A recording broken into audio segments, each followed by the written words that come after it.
My name is Sanjay Gatia. I'm the program manager with the Asia Center based here in Thailand. So as we start, I just want you to know how many of you are joining from Kathmandu? Is it everybody? This is an interactive training, so I would like to get more responses verbally rather than as chats.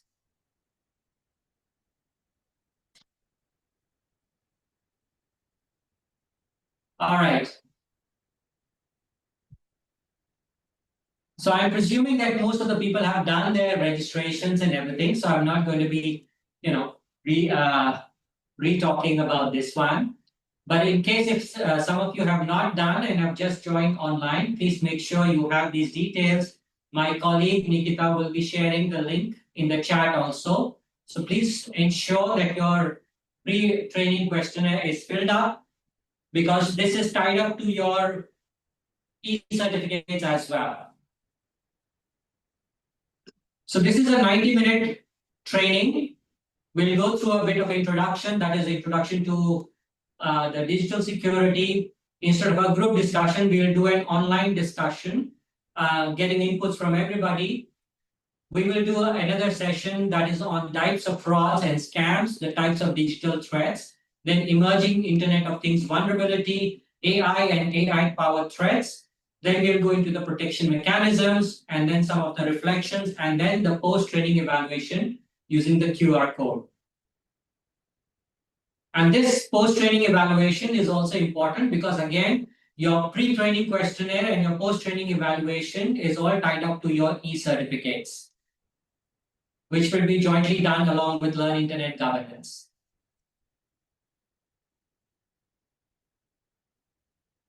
So the question is, why are we here? I just want you to know from some of you, why are we here?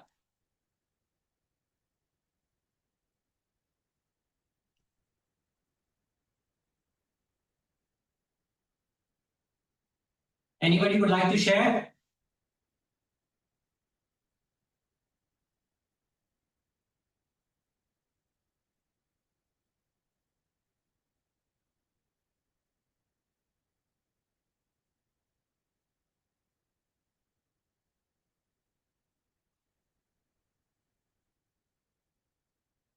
We are here primarily because some of you either belong to this group or know somebody who is in your circle from this group.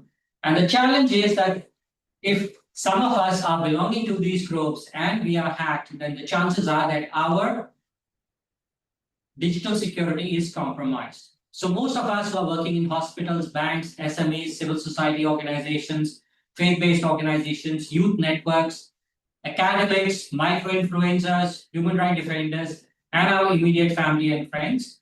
When your data is compromised, then it has a very huge disproportionate impact on yourself as well as on others as well around you.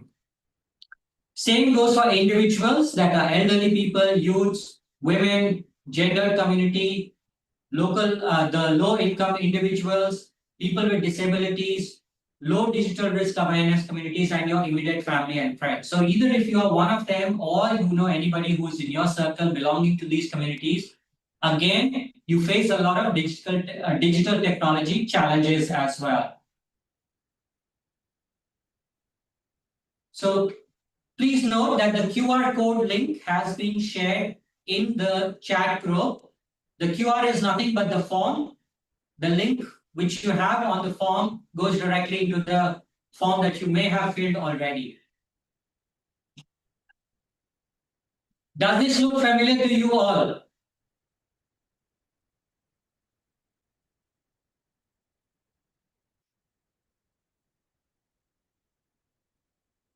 Some of us may have got emails, Facebook requests, WhatsApp messages coming. We get messages of critical failure, or we are bombarded with all these, shopping details, because in Asia we love shopping, right? Anything with a discount, especially now that you got festival seasons going on, we love it. But these are all scams, and this is what the hackers are looking for. They are looking for us to click and react immediately.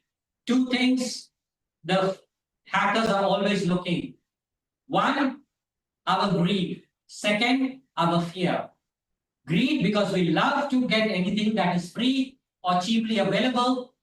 Fear because we think that we made a huge mistake and we want to get immediate rectification. So digital threats around the world, when you look at Middle East and Latin America, it's all the way from 8% to 10%. North America has got 4%, Europe around 23%, and Asia Pacific has around 34%. Now, this is where the challenge is that when you look at Middle East and Latin America, the digital infrastructure is less, so is the population. But when you look at North America and you look at Europe, the population is high, but at the same time, they have got a huge digital infrastructure as well as legal framework in place that protects their digital security. Now, compared to the Asia Pacific region, in our part of the world, we have got world's three most population, two countries and one big region: India, China, and ASEAN region.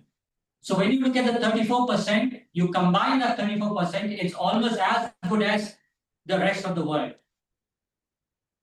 Right?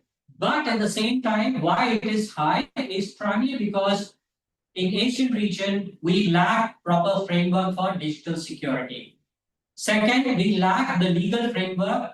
Most of the Asian countries lack proper framework in order to protect the digital rights or digital security or digital privacy of its own people. And therefore, in the absence of these frameworks, the scammers know that they can virtually do anything in Asian region and walk away. Nobody can touch them, nobody can harm them. There is no legal, justification they have to give to anybody, and they will not face any legal recourse as well. So we'll do an open discussion right now. So this is my three questions to you all. Have you or someone you know ever been affected by digital threats? Have you ever faced a scam or fraud on the internet? Do you know anyone who has been a victim of data leakage, misinformation, or surveillance? So I would like to hear from all the participants over here. Anybody? Do you know anybody who has been affected by digital threats?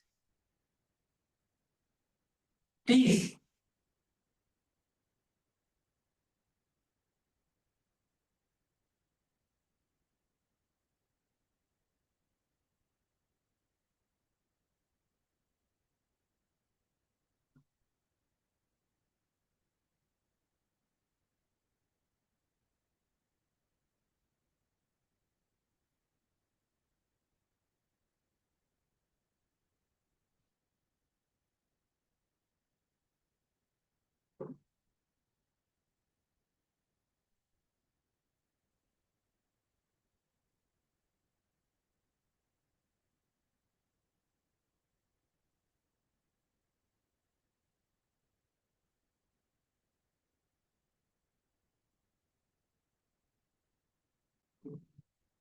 Yes. Anybody else from the participants, please?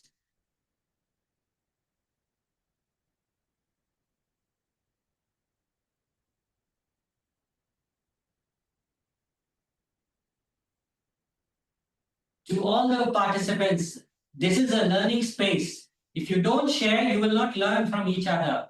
This is exactly, your silence is exactly what the scammers want. Because they know that the moment you lose face, you don't want to talk about it, you don't want to share with anybody, because through the rest of your life, everybody will taunt you in your house, to your friends. Hey, beku ban gaya, chuna laga diya, right? If I say it in Hindi, right? That's the reaction everybody will say. And you become the joke in your family discussions. Hey, look at this person. He was so much smart, but still the scammer, took the money out of you. We have to learn to discuss among ourselves what are the ways that people are doing in order to take the money out of us. Unless we learn from each other, unless we know that yes, we can get to learn from each other, what are the examples, what are the latest ways, you are still going to fall victims of all these scammers again and again, or even someone in your own family will keep on falling, right? So this is why I'm encouraging you, share over here. If you don't share, you will not know what exactly is going on in terms of digital security threats, especially from the scammers in your own country. The training will be of no help.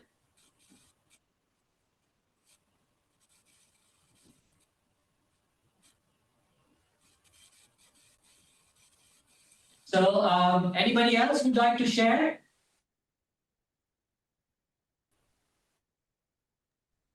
I would like to share something like Please. recently what I faced, actually what my friend faced was it's an online store scam. They put up a really nice page, all the photos, all the videos, everything with feedbacks and reviews. And when my friend tried to order something from that particular site, they asked for an advance payment, right? And I think the price was around like 7,000 something Nepali rupees, and they asked for around like 700 rupees as advance payment. Like my friend thought like it's not that expensive compared to 7,000, and he made the payment of 700 rupees in advance. Just the other day, it seems to happen the number was blocked, the site was not accessible, they blocked her, and they couldn't we couldn't reach them out, and we were thinking of complaining it to the police, and what we found out, the page was no longer available, and everything, not even a single evidence was left. So it's new kind of setup they're doing, that they're targeting people with offers, find looking like it's the best offer that we can get, ask for some advance nominal price, gather it from a lot of people, then run away with the money. So that's how what I faced recently. Thank you. Yes, that's correct.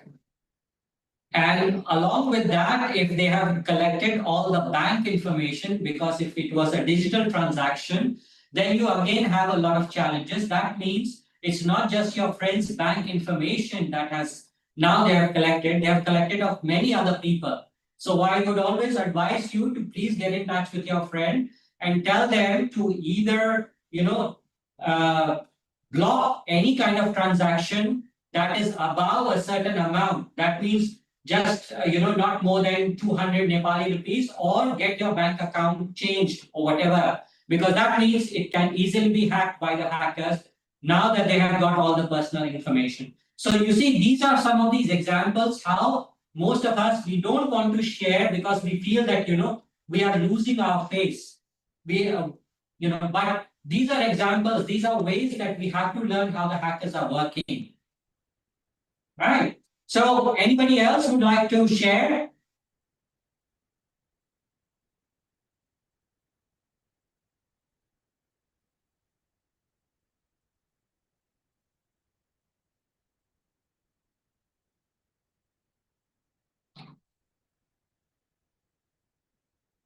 Anybody has an example of data leakage?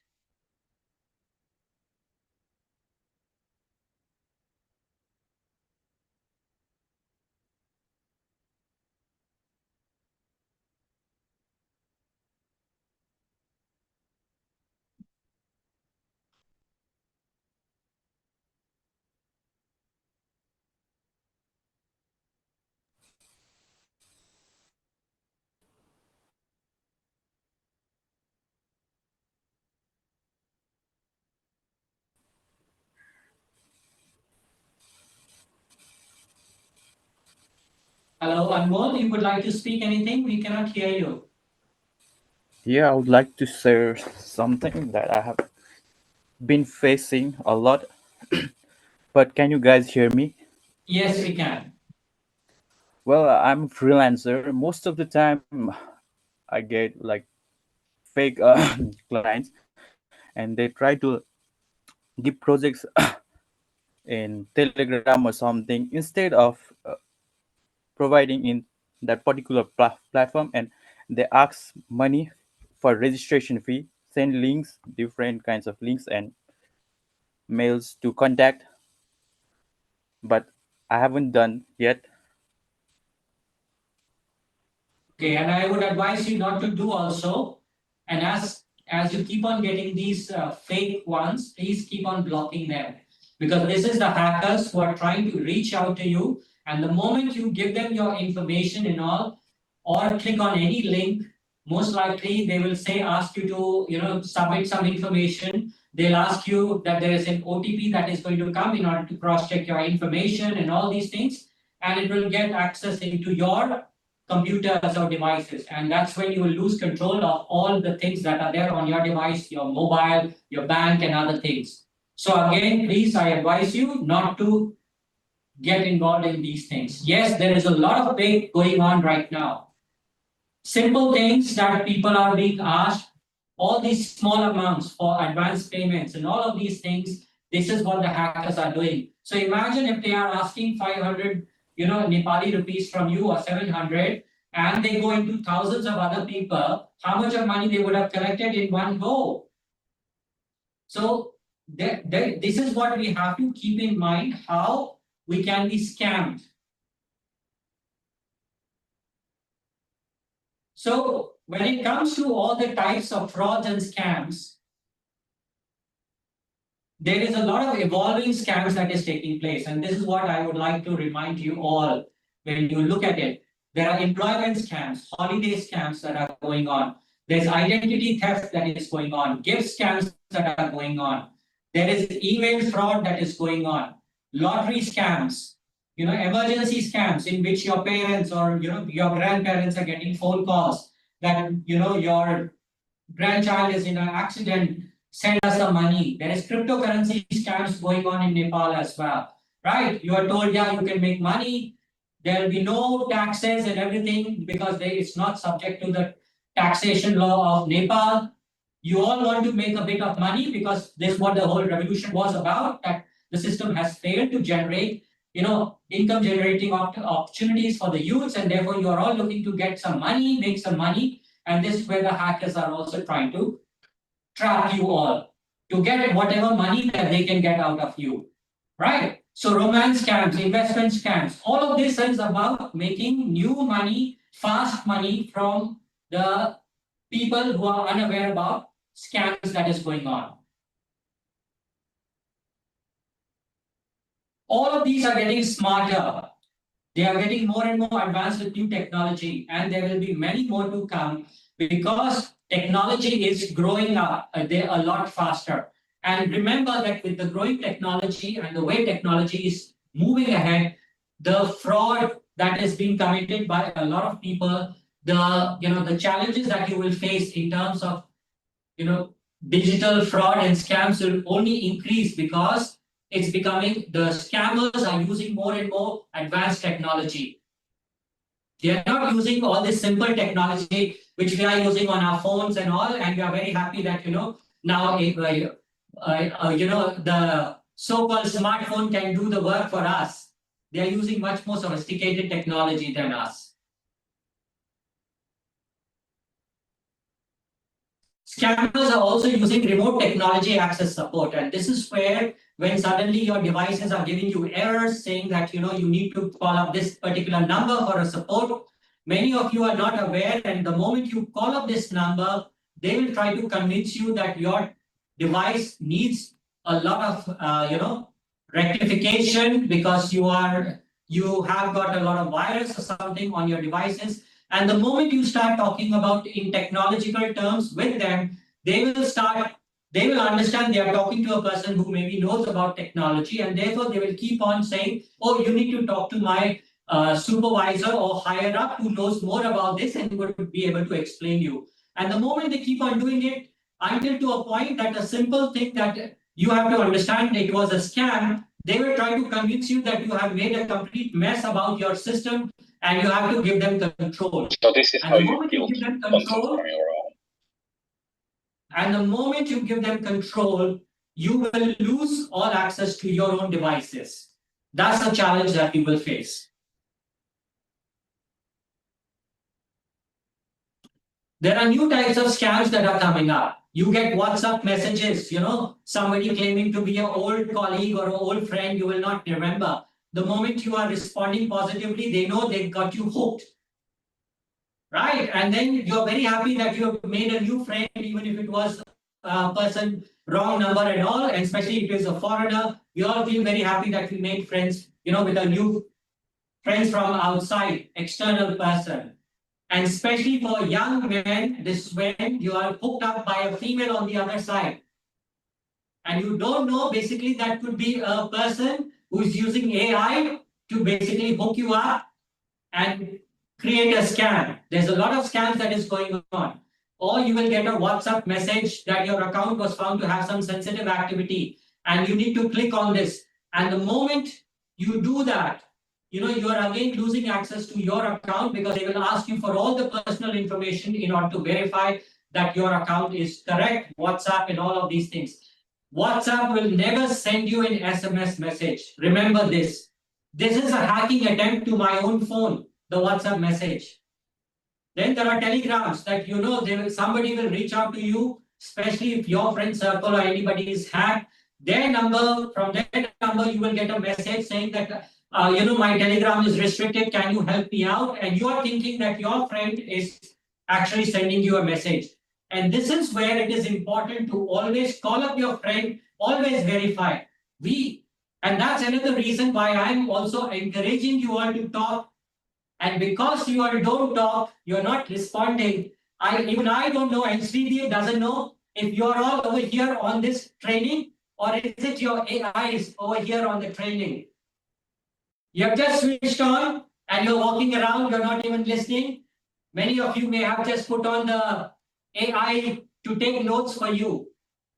So the machine is learning for you, but the machine is not going to actually help you in stopping the scam because it is your gray scales that will help you to stop the scam. Again, on Telegram, some of you were saying that you are getting messages. This is again a Telegram which comes as a message. And this is again a scam to my number. A number that is from Indonesia sending me a message in Thai saying that this is the application you need to click and get on my new application over here. And Telegram, this is a fake number because the phone number is an Indonesia phone number. Telegram will never ever send you a message directly like this. Again, if I was not careful, I would have clicked on it and I would have lost access to my phone. So these are the things that you have to be very careful about. And if all of us have become used to just looking at our phones and just immediately scrolling through it, because we want to show to other people how fast I am in responding, how fast I am in taking action on my digital phone. We are in a competition with all our friends to just respond. And we just keep on doing like this. We are just trying to quickly respond without ever thinking, without ever reflecting. Is the message a genuine message or not? We are not doing that. We want to show, hey, I can just, with one hand, I can do anything while I'm talking to everybody else. We are not paying attention. Please remember, you say this is your smartphone. I'm sorry. This phone is not smart if the user is dumb. Okay?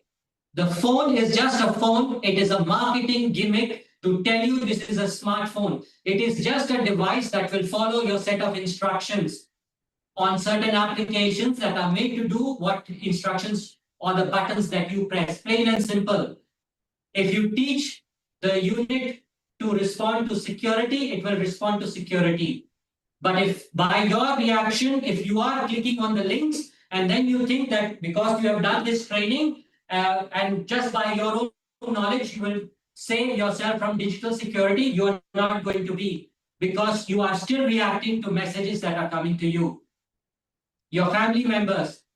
The fact that I am getting these SMSs and WhatsApp messages and all means that somebody in my friend circle or my known circle is already hacked. And they had my number and the hackers are now targeting me. This is what is happening to you. The moment if you are getting all of these messages means somebody in your circle is already hacked and your number was available and therefore now you are the target. And I keep on getting not just the WhatsApp, I'm also getting on WhatsApp. Instagram is trying to send me a message saying that your account is compromised and you need to do a security clearance. And the number is coming from UK. So you see how it is. So if you're not again paying attention, you don't realize how an application works, how does it contacts you or does should not be contacting you, or how you do your account recovery. If you've lost access, then you are basically giving all the information to the hacker.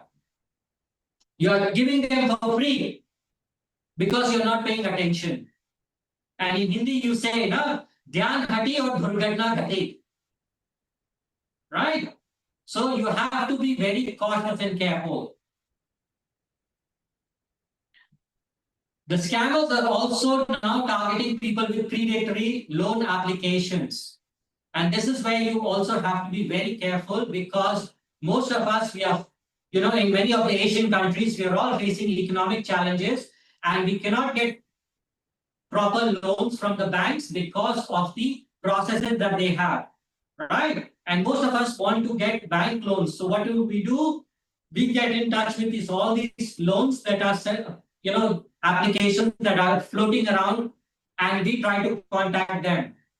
And the moment we get connected with them, of course, they are happy to give you the money, but then you have to pay the full amount with extreme interest. And when you are unable to pay, then you are harassed, then you are made a victim, you are beaten up, your personal data is misused.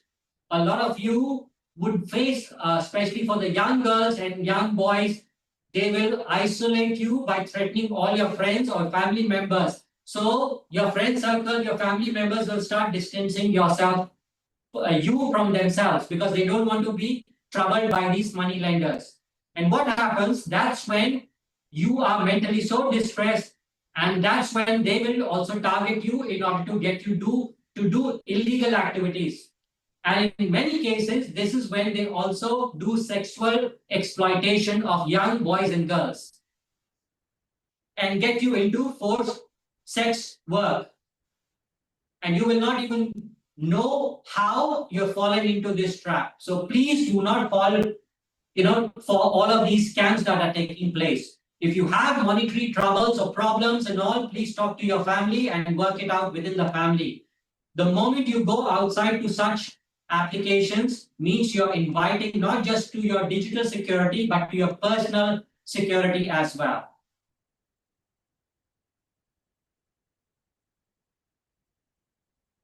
So the types of digital threats. How many of you have faced all the 5 threats over here? Phishing, hacking, DDoS, ransomware, and doxing. Anybody? All 5? All 4? 3? 2? Phishing and hacking? Okay. Phishing is nothing but visual confusion and persuasion. And this is when the hackers are basically targeting you for visual confusion and persuading you in order to get you into clicking on the link that they have sent on your devices. And therefore, once the moment you click on it, yeah, Shrideep.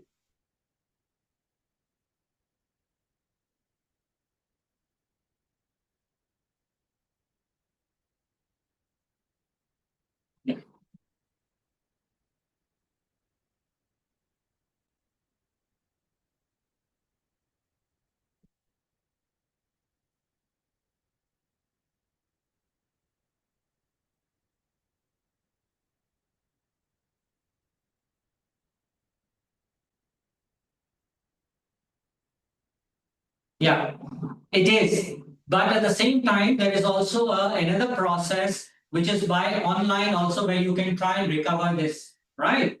But that's where it comes that why even my own family, you see, my own Facebook account was duplicated 3 times in the last, 2 years, 3 times. All right. And imagine to my surprise that some in my family and my friend circle had already said friend request yes and accepted. I had to call them up and give them some, so-called gyan, wisdom, with some, words to tell them why exactly are you doing this? Can't you just come and check with me that have I actually sent you a request?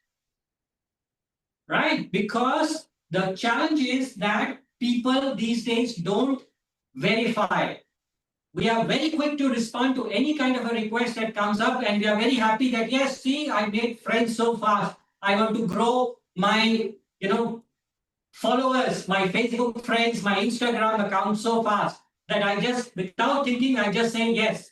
And the moment I say yes to everyone, I am giving access to my account, my entire data that is there on my account.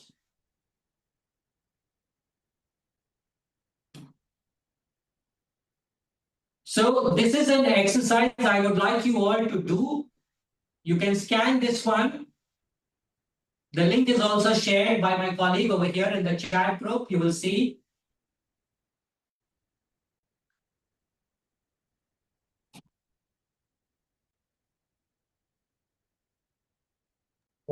Why should we?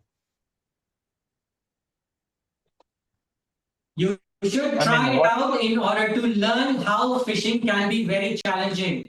If not, you will keep on falling for all the phishing things that comes your way, because phishing is visual confusion, remember, and persuasion.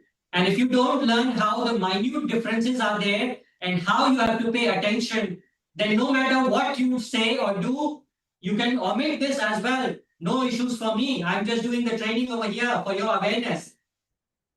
But from personal experience, and I'm also a former computer programmer as well. I worked in Myanmar as well with a online,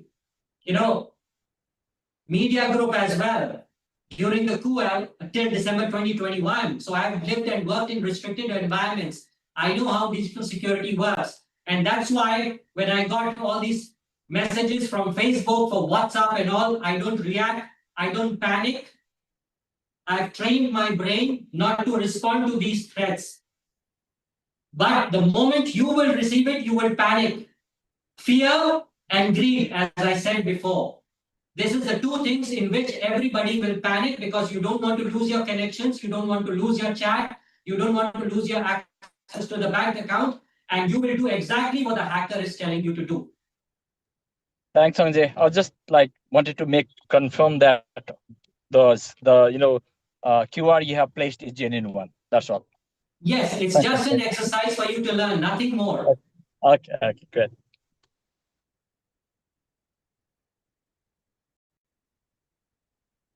So we will do this for the next 3 minutes, 2-3 minutes.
So did anybody finish? How many got 2 right? 3, 4, Anybody got 5 right?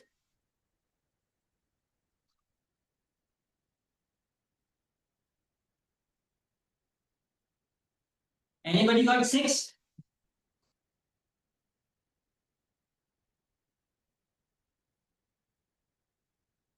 You can still try it in order to see. Oh, 7, good. Nirupama, good. I've got 9. Ah, good, Suman.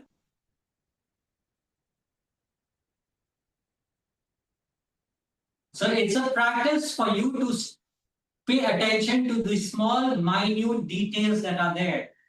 And this is why I go back to the point which I mentioned. It is becoming sophisticated, technologically more advanced. You will not be able to make a difference between what is real and what is fake because it's so much close.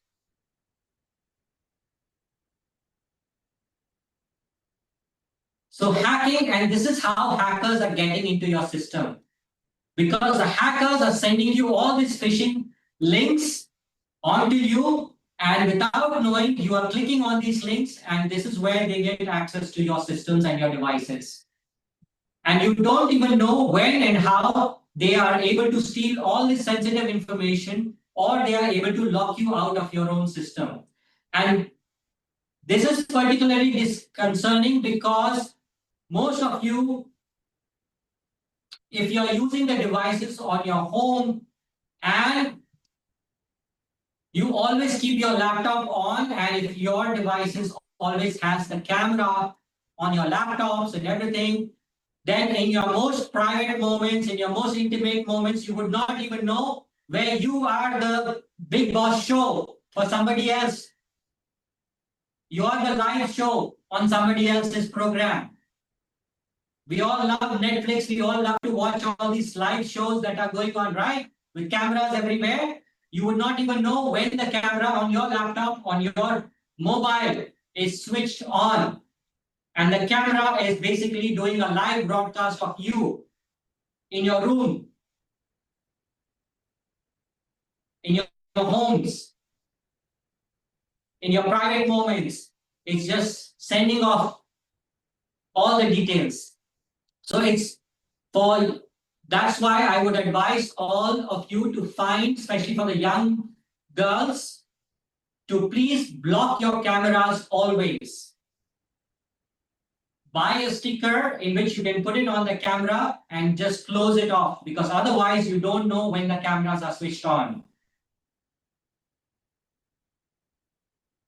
DDoS is also another kind of hack where the websites are down, right? So this is when attackers or hackers are bringing a website down. Most of you, when you may have been trying to access websites in the last few days or past few weeks, in Nepal, you would be getting a message that the website is not functioning, it's down. This is where the DDoS attack would have taken place. That's another thing that it has been also blocked at the same time and all. But this is where the hackers are trying to bring the website or the service unavailable by overwhelming of a traffic onto one side. All right, by using bots, automated bots. So what they do, they usually target all these independent news sites, human rights, civil society organizations, and then they target government and public sectors, financial institutions, educational institutions, or corporate sites. And this is where you have to realize that while we understand this is going on, right? That independent news sites or human rights or civil society organizations are targeted, but why government, why financial or educational sector? Anybody?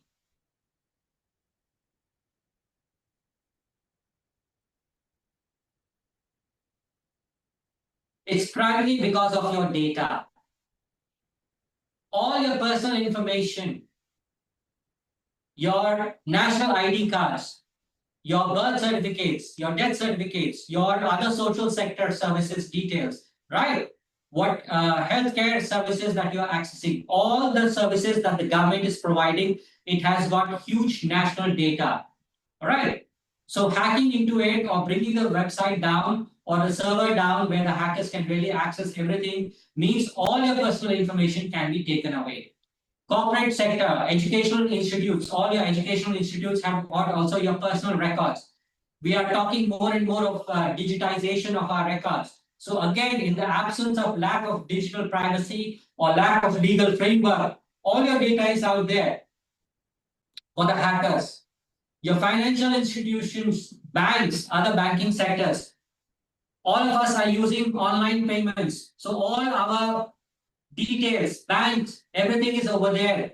Any bank can be targeted, which I believe earlier this year, your Nepal's election commission was also targeted, right? All the systems went down and all. Why? Because you had huge data over there. Where you're voting, what is your political choice? Whom do you want to vote?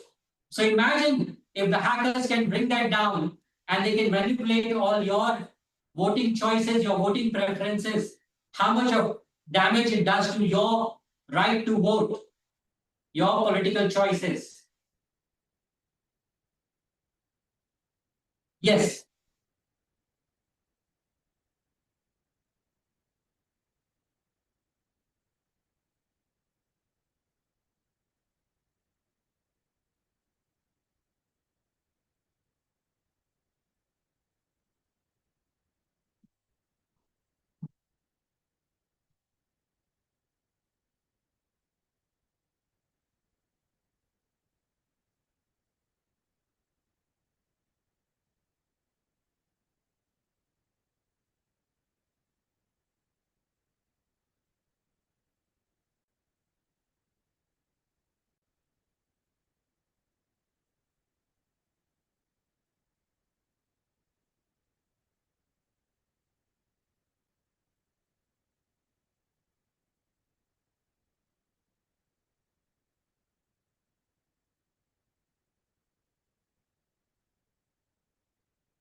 Yes. So it's not surprising again because in the absence of good, strong, let's say one is data protection mechanisms that these companies or have done whatever or institutions, right? So what is the technological setup that they have? And if they didn't do it properly, it can easily be hacked. The other is many of them would not like to disclose it also, primarily because again, it's a lot of personal information. So imagine if they had to admit publicly that yes, we got hacked and everybody's information is all out there, right? Especially with all the people who have received COVID vaccinations or what has happened. These are all your personal information. This is your health information. Many of us have sensitive health information which we don't want to disclose, which is only disclosed to our doctors, right, in the hospitals or to our personal physician. So all of this information is out there now. And this is where the reality is now that it is no longer science fiction, it is no longer spy stuff. When your data can be manipulated, and imagine somebody targeting you, they don't have to do anything. All they have to do is change your health records, change the medicine that you receive, right? They have to just change the dosages and everything, or the kind of procedures you have to undergo, or what kind of operation you have to do. When hospitals are relying on digital records, the doctor will just look at the record that is being given to him or her. Imagine you are being done on your wrong procedure. What happens?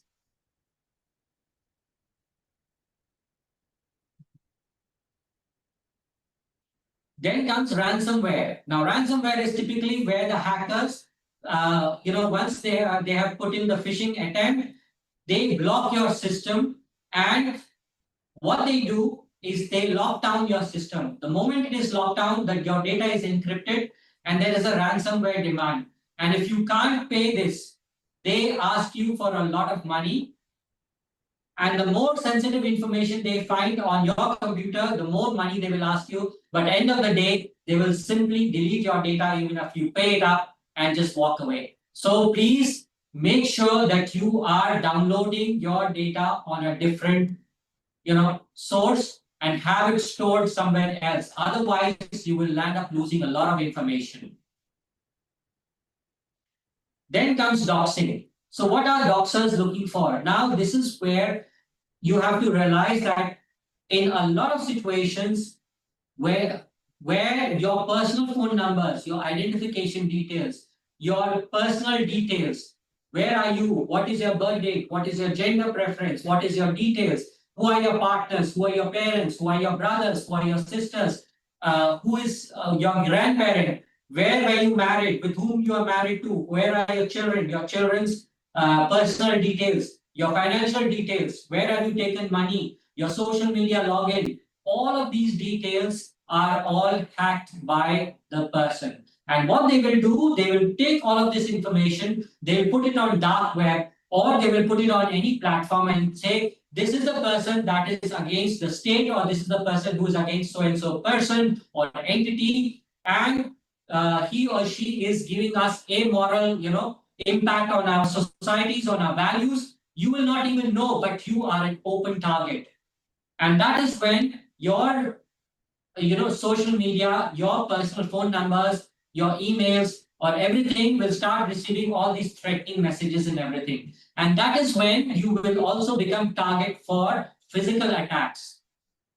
So all of this can lead to a lot of challenges. So again, doxing is something where your personal information is made into a folder and all of this is dumped on the internet for people to target you because they simply don't like you, they don't like the work that you're doing, or you are being targeted by state or non-state actors in order to eliminate you out.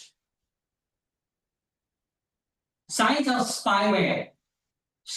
Your mobiles, if suddenly they're becoming slow, they are becoming overheated, even if you're sitting in an aircon or a very cold environment, suddenly it feels as if you kept your phone out in the sun. Or it's an unusual behavior. You have unfamiliar applications or settings.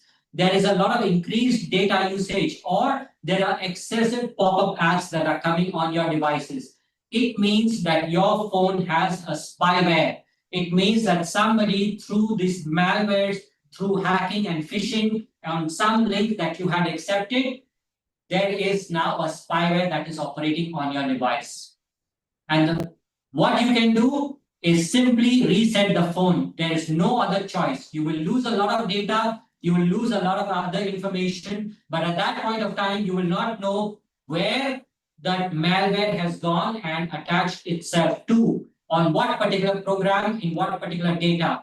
So it is always good to make a timely backup every week, make a backup of your data so you have something stored before your system becomes compromised. So you know at least or a monthly data so that you can restore your information. Otherwise, you reset, you have to rebuild all your information, all your chats, every contact that you have, unless you have stored them somewhere. But reset is the only answer. Factory reset is the only answer if something like this happens. So the emerging Internet of Things vulnerability. Anybody wants to share what it is?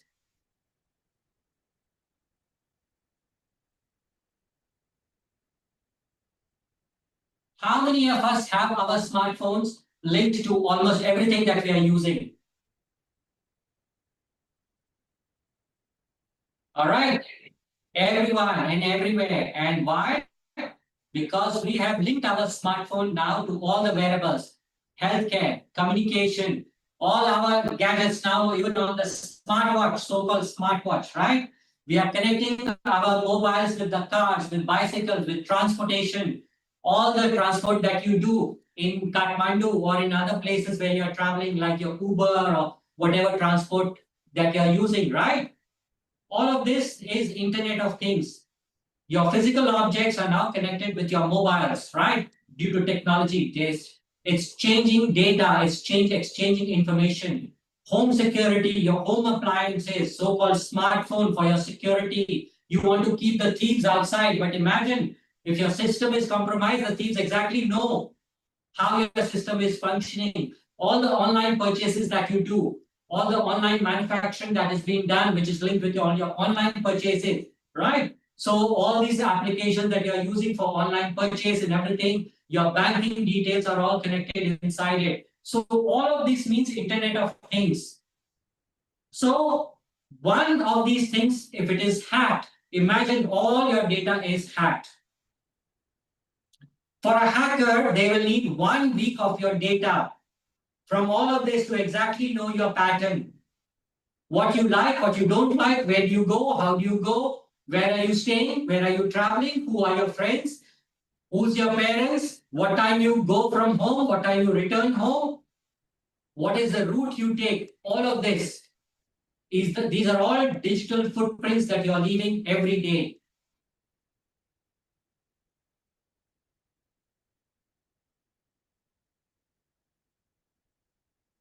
So the more kind of smart homes, wearables you have your fitness and all these applications that you're using, your smart city, your traffic utilities, your traffic predictions, all this that you're using, industrial things, online purchasing, your travel and tourism.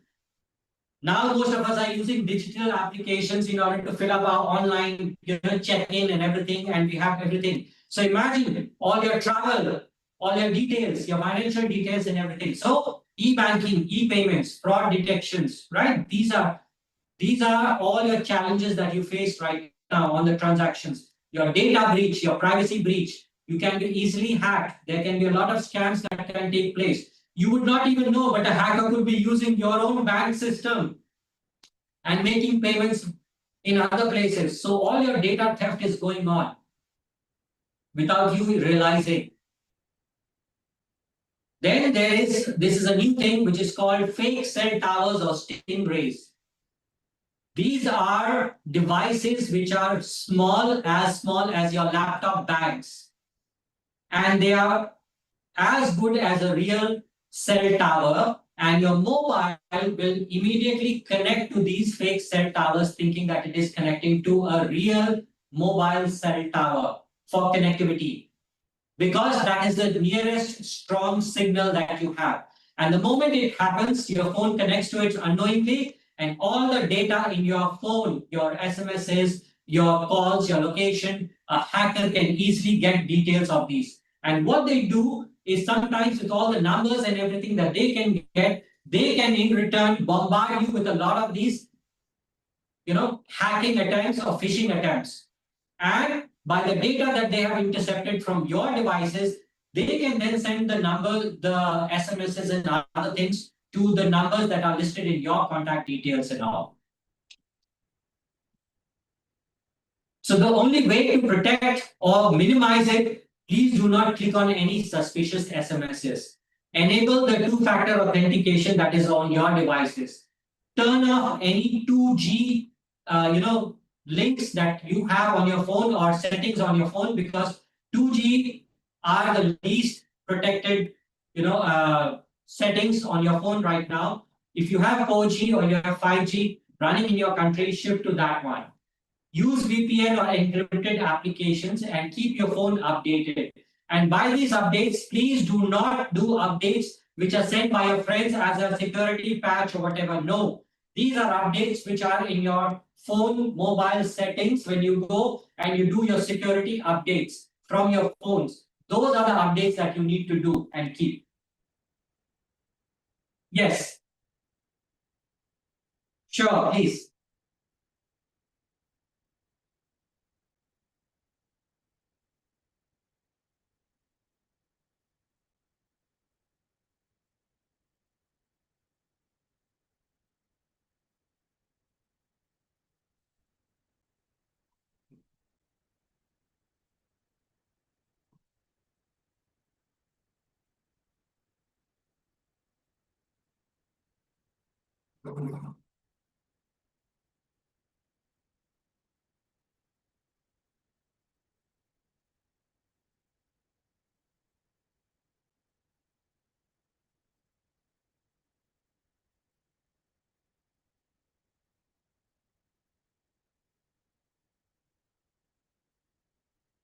Okay. See, simple thing is VPN only masks your location.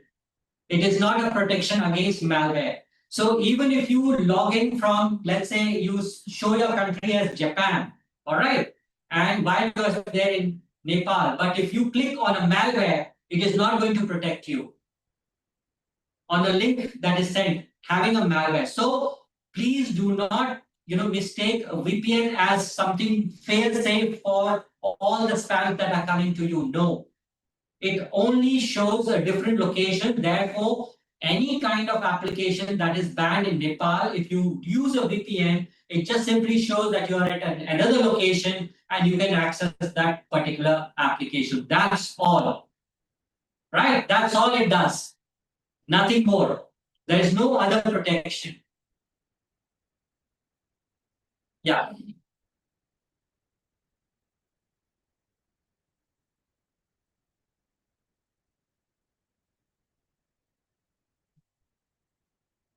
True.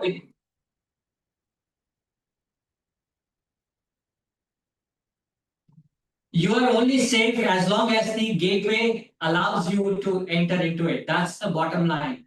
See what has happened even in Myanmar, where everybody started using VPN in order to conceal that they were not inside the country but outside. Now, with the help of China and with Russia technology, Myanmar's military junta has managed to track and kick out people who are using VPN. So they are forced to come to the gateway which Myanmar military now controls and have only access through that.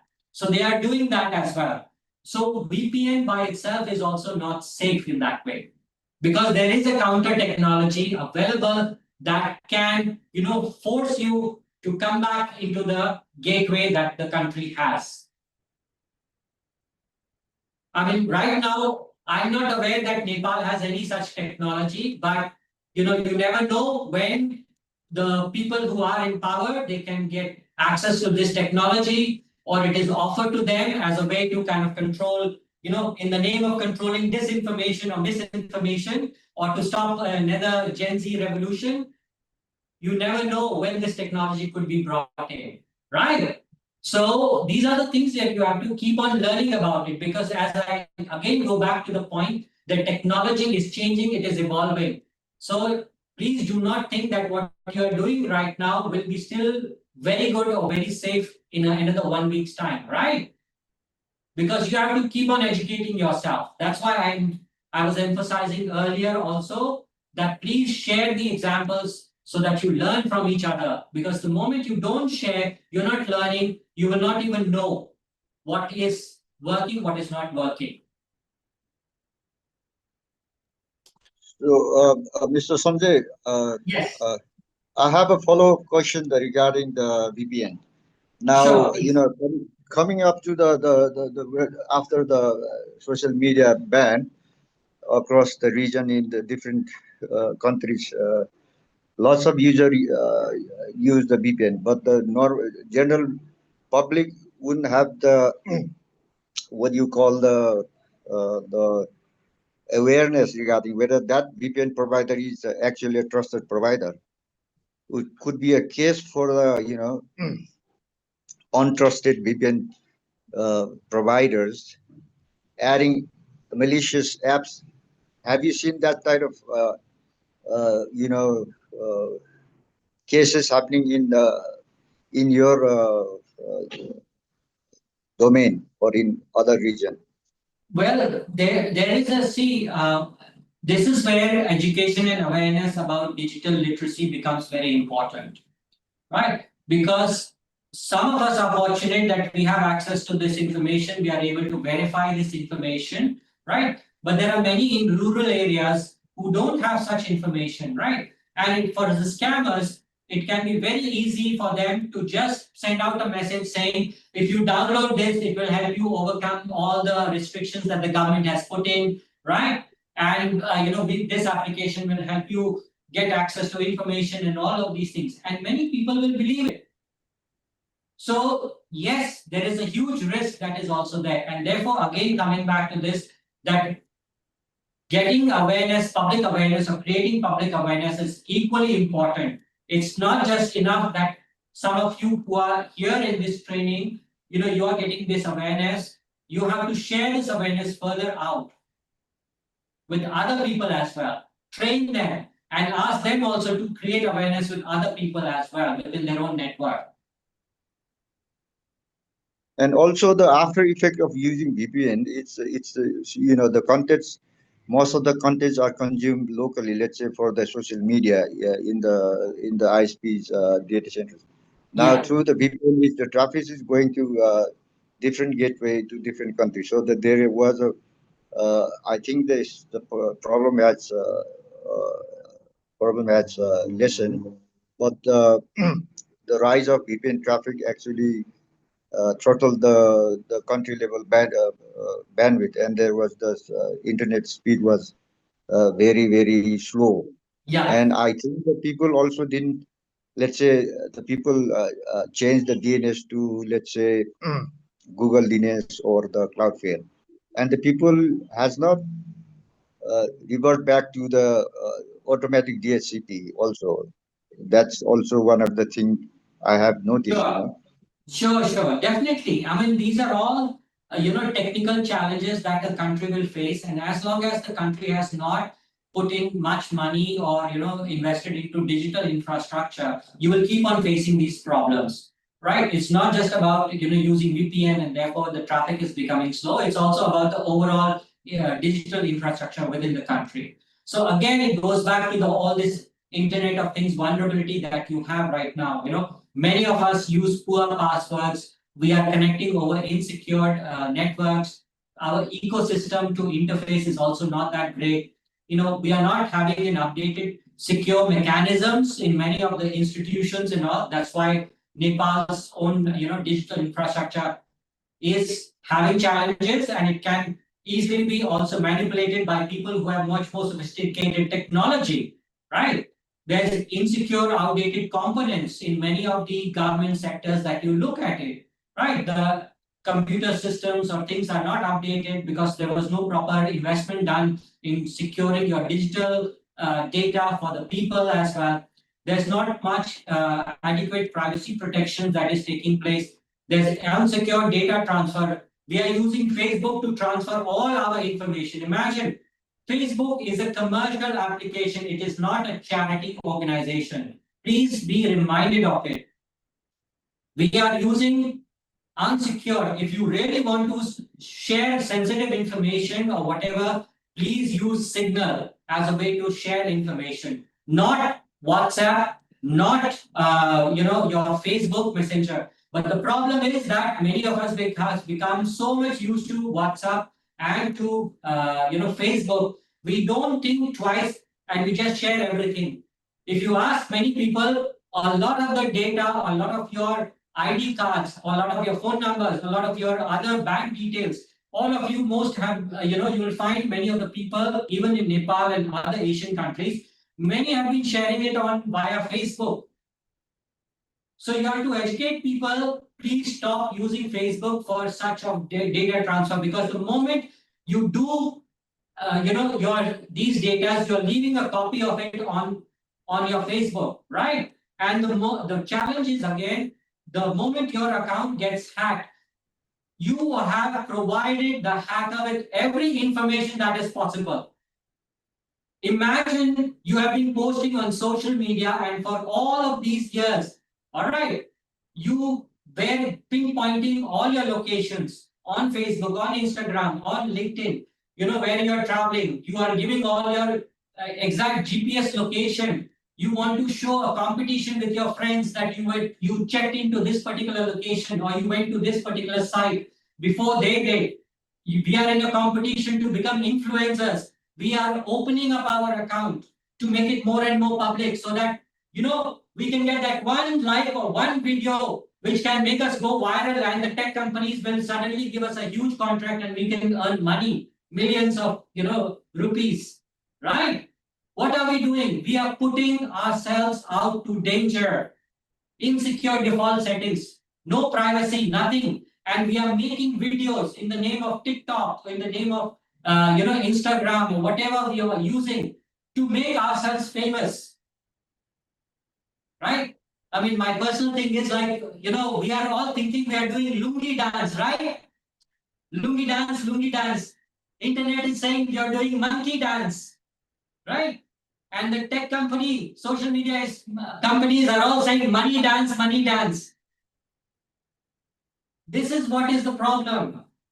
Because we want to just go out over there, and not think about how we want to make ourselves secure first.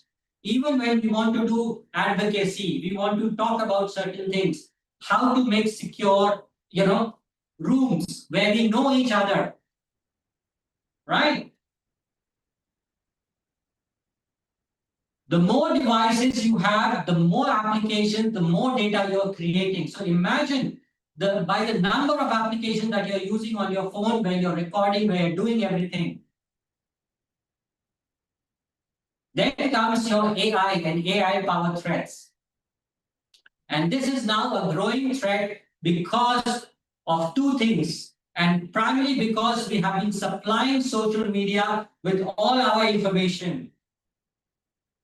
We are not using a product because they are giving us all this for free. We are the product. Because we have been supplying to social media all our pictures, all our voices. So two things that comes up, voice cloning and deep fake. So now the hackers can use AI and all your information on social media can easily be generated into voice data collection, all your synthesis, your AI can synthesize it, it can get to speak, it can do a text to speech analysis, something which we are doing without permission. I saw somebody has switched on the AI note taker over here, not even asking permission from the organizers, not even asking permission from me. All my voice has been recorded, all in the name of note taking. So you see, we are all talking about our own privacy, but we don't care about other people's privacy. And then we want that my rights should be respected. And then we get upset when somebody points out to our mistake that we are doing. So all of these things, when you are recording, when you are uploading, or you have been uploading for the past few months or years on the social media, you have given the hacker, an opportunity not just to hack into your account, but to then synthesize all your information, your picture, and do AI generated images and videos. So this is also an exercise. It's up to you if you would like to do this. It's about voice cloning, how voice cloning works, and how there are challenges as well. Again, it is optional. It is not compulsory, but this is an exercise for you to just learn how your voice can be manipulated.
So while you are doing this, we'll also take a short break. All right. Please stay online. We'll get into protection mechanisms now after this.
Hi everyone.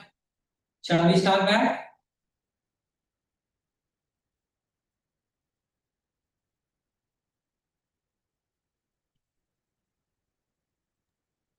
All right. So we are going to focus on the protection mechanisms over here.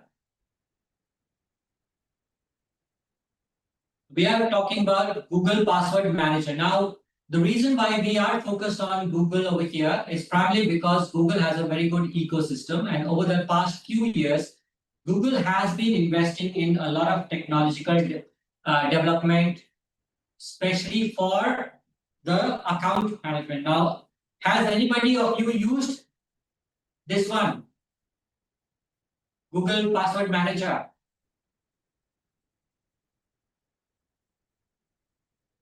All right, so if you have used, so this is something where you can utilize it. It's fairly easy to use. Again, primarily it functions on this way that it automatically stores your password across your devices, and it alerts to any compromised credentials and helps you create unique and strong passwords. Passwords now are becoming something which is more complex. It's gone into 16 word, characters or 32 characters, and then it's becoming more and more complex for us. So it's very easy to use, fairly passwords.google.com.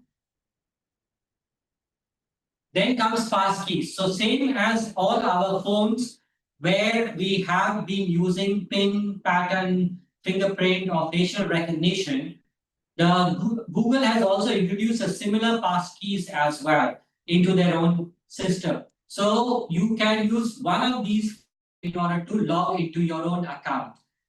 But the way it does, it's of course, it's making it easier to get back into your system. It's trying to do away with passwords at the same time. However, for a lot of people who are belonging to the older generation, they are not used to this kind of settings still, and they are still based on the physical passwords that you set it in, and therefore they are still trying to see how you can do a transition into a much more easier one. Passkeys is only stored on your device. It is not stored on the web. So that is something that you can consider as well. So these are also options that are available, even if you have a free account or a paid account on Google. So all of these features that we are sharing with you over here are all available to you. Then it is also talking about passwordless re-authentication. So again, it goes back to the passkeys that you are using. And what it does, it's asking you to re-verify it is you also. So if you have used any one of the 4 options, it will then ask you to choose any of the other remaining 3 and recheck that your account is the same one that you are doing. It will do the authentication. Once the authentication is done, then it allows you to enter into your account. What Gmail is also doing is it is using its own AI to create its own AI linked filter on spams that comes into your inbox. So the moment you are, using all of these features, it again checks anything that is a spam that is coming in.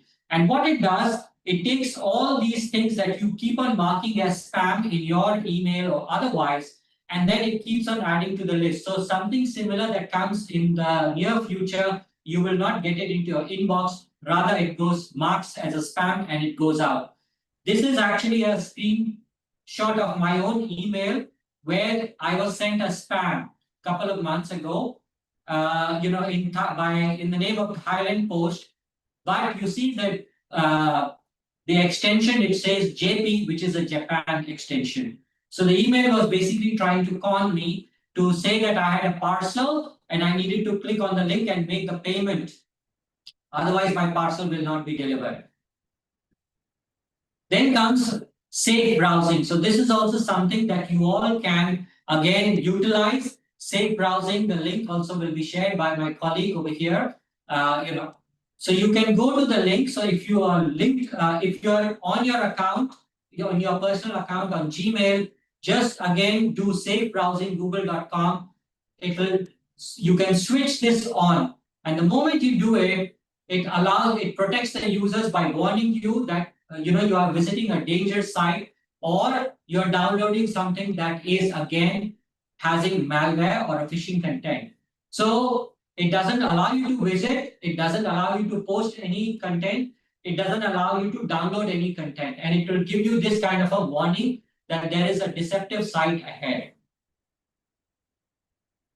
What you can do in order to open up the protection level, that you go to safe browsing and you use the enhanced protection, the level 1, which is the most secure browsing protection mechanism. So it keeps on running on your background and you're able to almost browse safely. And this is Google's own AI plus its own mechanism to keep viruses out of your system. Then comes the two-step verification. Anybody using two-step verification currently on your accounts? If you are aware, it's good. If you are using it, it's also good. But if you are not, and if you have not switched this option on, I would advise you to switch it on, especially now that you are using, your accounts, because that will also help you have not just one layer, but another layer where Google will check, is it actually you who is trying to get into the system. So as long as you're linked, you're into your account, please go to security section into your account and check for the two-step verification. So what it will do, Google will then ask you which one you want to do. Is it a prompt, as a text message, a voice call? Is it the security key, a backup codes, authenticator app, or a passkey that allows you to get into your system? Then comes the Google Authenticator. Now again, if you have not set it up, right, please set it up onto your accounts, because this is something that authenticates from your device. So Google Authenticator, you can download it from Google Play. And the moment you download it, it will ask you to do a handshake between your device and your email, which is on your laptop or whichever other computer you're using.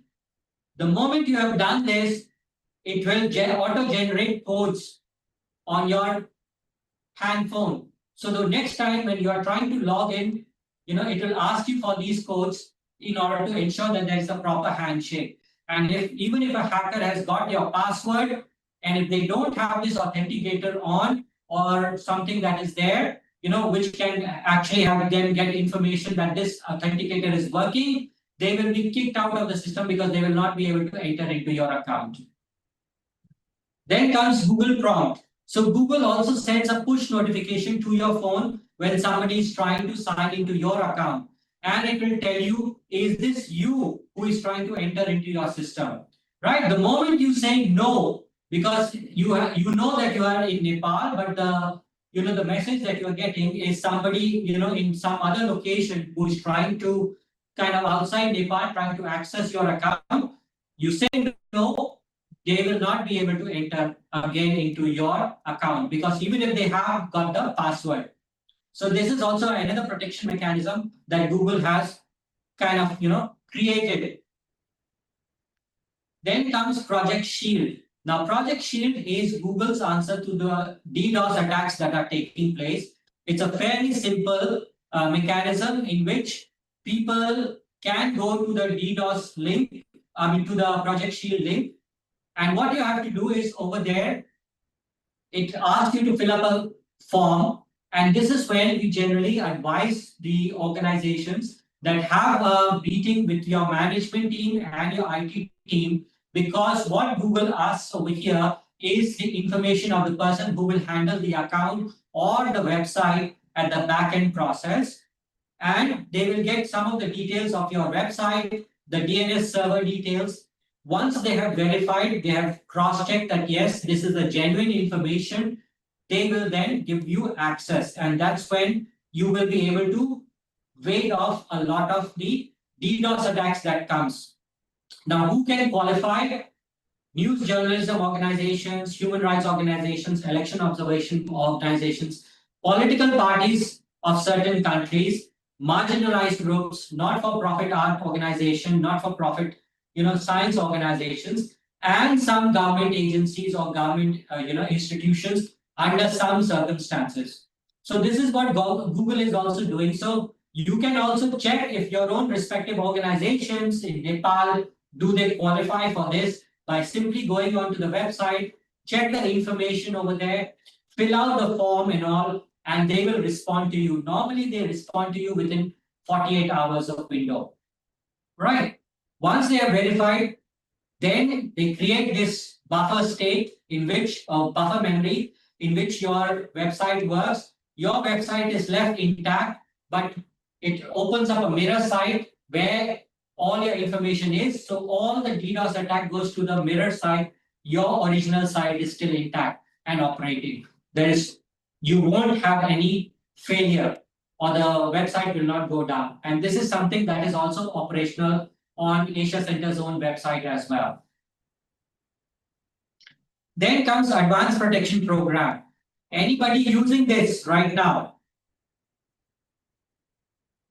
If you have not been using it, it's a fairly simple process again to switch it on into your own accounts. Free accounts or paid account, you can simply open it. You simply type Advanced Protection Program. Once you are in your own email account, open another window, put Advanced Protection Program. What it does, it provides extra secure protection mechanisms for high visibility users or high risk users. What you can simply do, you have your passkey, you have your security key. It will ask you to do another second passkey, a recovery phone, and an email. Once you have enrolled into this program, which is again fairly simple process, it will protect your account from phishing. It will provide an extra protection from harmful download. It will keep your personal information safe. What it will do, it will check only Google applications and other third-party verified applications to access your Gmail account. So in this case, like all these third-party applications that you are using in Nepal, if they are not verified with Google, then it will not allow you to use those applications, and it will also not give an internal handshake with those applications to have access to your Gmail or other personal information. And the reason is right now, many of us are using Google accounts, and we are using the Google account, which is linked with our banking information, with our Facebook, with our Instagram, with our LinkedIn, with our other communications, with banking things, with all the travel and transport that we are doing. So this is somehow an ecosystem that Google is also building up in order to make sure that even its own or any other third party that you're using, that information is not going to compromise you. So once you enroll, it will give you a screenshot like this over here that you have successfully enrolled. It will check your account. It will tell you what it is doing. And then it will run a security check on your device.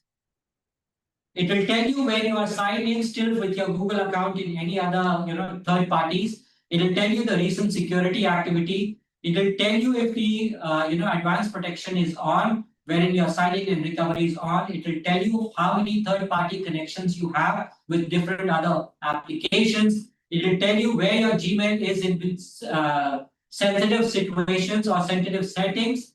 And it will tell you when was your password saved last time on any other applications. This is a screenshot again of my enrollment in Google's Advanced Protection Program. Then the other thing that it is having is Google Play Protect. So all of us are using Google Play in order to download these third-party applications or Google's own applications as well. So this is something that you can simply go to the Google Play Store and switch it on and off on your own devices. It's a simple go into the Play Protect. You can do the settings and then switch it on. What it will do, it will automatically scan for any applications from Google Play or any other sources. It will warn the users about any potential dangerous applications that are there on your devices. It will remove any harmful application from your device if it detects that, and it will run quietly in the background for real-time protection. So the other thing that you can also do, and especially if some of you are working with children or have teachers in your family or educators in your family, this is one application that Google has created, Be Internet Awesome, that is empowering kids to be safe, confident online explorers. This provides resources for families and educators to support teachers, in order to build their own classroom tools and encourage families to have conversations about digital security, especially with children. So you can go online, you can check these site, get these materials, and then use these details. All right, sorry, I think I jumped one or two slides. Okay, so this is where you can check. So Be Internet Awesome. You can Google search it, you will get it. Just get into this website and then you can get access to this content. It was primarily made for the US as well as for European countries, but this is something that you can always adapt. So as a recap, we talked about types of frauds and scams. We talked about types of digital threats. We talked about emerging Internet of Things vulnerability, about AI and AI-powered threats. We talked about the protection mechanisms that are there. And in going in depth into the protection mechanisms, we talked about Google's password manager, spam protection, the safe browsing, the two-step verification. We talked about Google Prompt. We talked about the authenticator. We talked about the advanced protection program and Google Play Protect. So just coming back to you all in terms of becoming educators and creating more people, we always encourage people become other master trainers. You've done your training, conduct another peer-to-peer training with other 30 people within 30 days, and we are happy to give you a master trainer certificate as well. As part of your journey in educating others, we'll be happy to do this in collaboration with Learn Internet, Learn IG as well, with Srideep over here. You will get a certificate of master trainers, which will help you, with your own confidence that yes, you can train other people on digital security. It will boost your own visibility because what we will be doing on a rolling basis, as and when we get to know whoever has completed the requirement for a master trainer, and you give us the set of requirements, which is going to be coming in the next slide. We are happy to post you on social media if you are okay. You have no objections. It will help you boost your own visibility. Plus, what we will do, we will share this information out in our email, which goes out to 6,900 plus people. So what are the requirements? The requirements are, once you have finished your digital security training, what you need to do is, conduct your own peer-to-peer end beneficiary training for 30 people within 30 days. We have the training kit. We will be happy to provide it to Srideep, who will then share it with you all, especially those who say yes to becoming master trainers. This is part of the evaluation that will be filled up, in the next slide.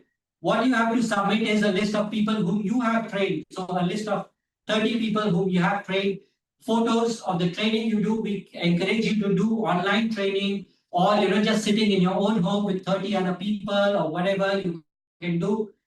Do the training. Some of the survey results you can do. The templates are also provided by us. Once we get all this material on a rolling basis from Srideep, within 7 working days, we will provide you with your own certificate of master trainer with the name written on it, right? That you have fulfilled the criteria for master trainers. And what we will do as a part of your own social recognition, we will put the name of each of the person that you have trained and your name as the master trainer. And in this case, Learn IG will also be a partner in this certificate that will be mentioned, as a signatory as well. So this is another thing that we are happy to further post it on social media if needed. Especially if there is a consent that yes, you give consent that my name as master trainer, with these certificates of all these people is posted over there. So we do it with consent, but if there's any objection, we will not post it as well. We've already got a couple of master trainers from some other Asian countries, but they also are in sensitive situations. So they told us not to post it, but we already have got some master people who have completed the requirements. So this is your post-training evaluation. Please fill it up. We are online over here. There are 2 more slides after this we'll share, but please fill up this. It will hardly take you 5 minutes. It's a very simple one. The link is also being shared by my colleague over here.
There is the other form as well.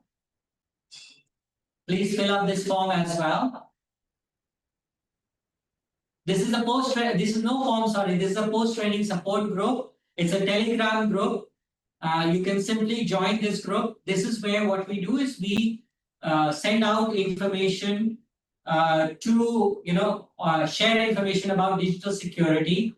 So you are most welcome to join it, where you are able to utilize the information that is shared for your own consumption, for your own knowledge, or you can further share it with other people.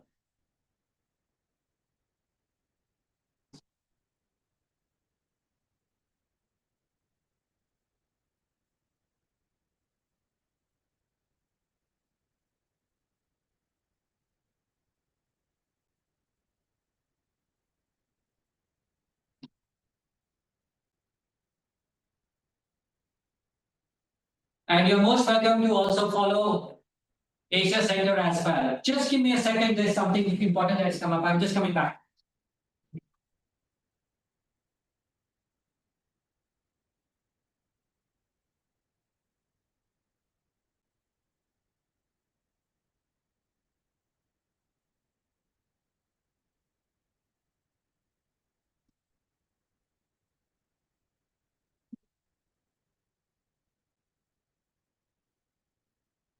All right, friends. I mean, this is just in case if you would like to follow us on Asia Center. We'll be doing a post about this training that we and about other trainings as well. So you're most welcome to see us over there.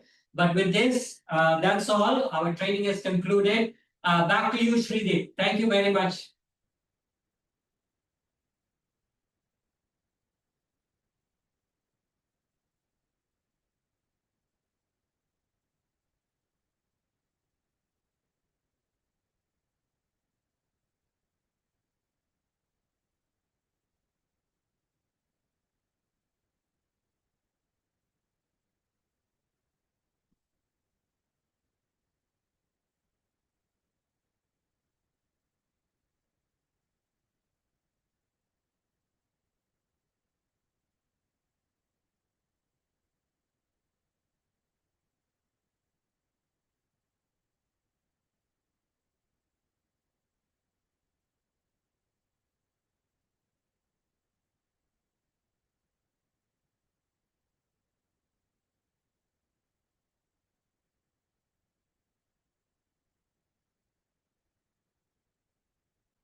My last words, thank you very much for the collaboration. It's good. And I just hope more people do join in the future, yes, please take the opportunity to become trainers. It's nothing but it will only help you reinforce the education for yourself. It will reinforce it in your own minds. It will help you create more awareness within your own community because you're only as safe as your own network.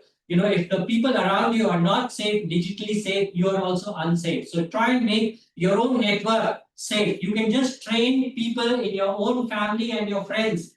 Itself is good enough, right? It's challenging, but the challenge is how can you actually educate people within your own network to become digitally safe? And get a certificate for it as well, right? While you do it. So please do that. We are happy to, share the data. We'll be providing Shrideep with the data so that and the toolkit. So whoever is marked yes for the master trainer, please, train 30 other people, fulfill the criteria. We are happy to give you the certificate based on that. No issues at all. Happy to collaborate. And let's hope and look forward that in the future we get more people to join us and there's more digital awareness. Thank you, everyone. Thank you for your patience and time. Have a good day. Be Thank you, digitally safe. sir. Most welcome. Thank you. Thank you. Sanjay, how can I get connect linked with you? Do you have LinkedIn? Yes, I do. I mean, you can just connect with that. Okay, let me just put it over here, maybe Sure, on sure, sure. the Thank you. chat. Yeah, I'm on LinkedIn as well. So you can search me on LinkedIn just by my name and you can connect with me over there. And then I can share you my details. No issues. But otherwise, you can send me an email on this one.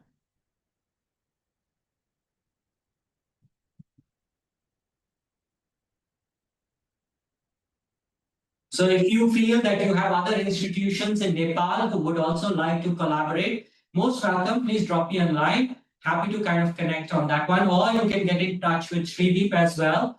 We'll be happy to kind of have another collaboration furthermore.